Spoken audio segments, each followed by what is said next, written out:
About Sahih al-Bukhari. Sahih al-Bukhari is a collection of hadith compiled by Abu Abdullah Muhammad ibn Ismail al-Bukhari.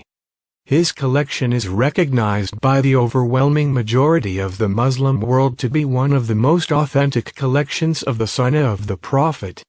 It contains roughly 7,563 hadith in 98 books. The translation provided here is by Dr. Emrishin Khan. Author bio. Imam al-Bukhari is known as the Amir al-Mu'minin in Hadith. His genealogy is as follows: Abu Abdullah Muhammad ibn Ismail ibn Ibrahim ibn al-Ma'ira ibn Bardizbah al-Bukhari. His father Ismail was a well-known and famous muhaddith in his time and had been blessed with the chance of being in the company of Imam Malik, Hamad ibn Zayd and also Abdullah ibn Mubarak. Imam al-Bukhari was born on the day of Jumu'ah the 13th of Shawwal 194. His father passed away in his childhood. At the age of 16, after having memorized the compiled books of Imam Waqi and Abdullah ibn Mubarak, he performed Hajj with his elder brother and mother.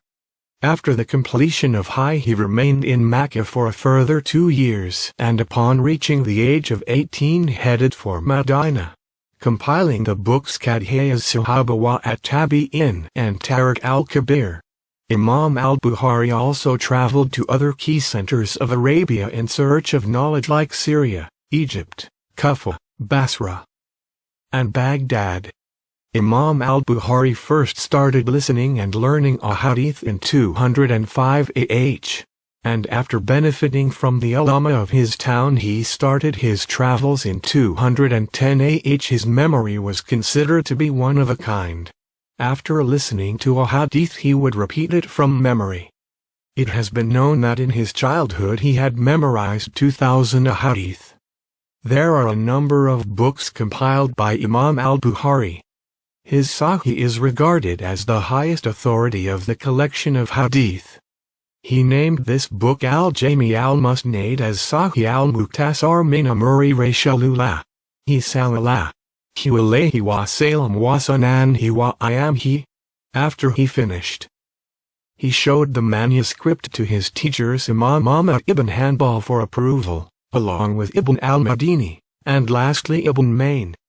It has also been recorded that it took Imam al-Bukhari a period of 16 years to gather the ahadith and to write the Sahih, which sets the date back to 217 AH as the year in which he started the compilation. Imam al-Bukhari being merely 23 years of age. Before he actually placed a hadith in his compilation he performed ghusl and prayed 2 rak'ah nafil prayers asking Allah for guidance. He finalized each hadith in the Rada of Masjid an-Nabawi grave and his minbar and wrote the hadith in the masjid.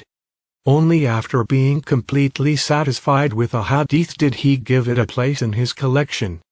Methods of classification and annotation.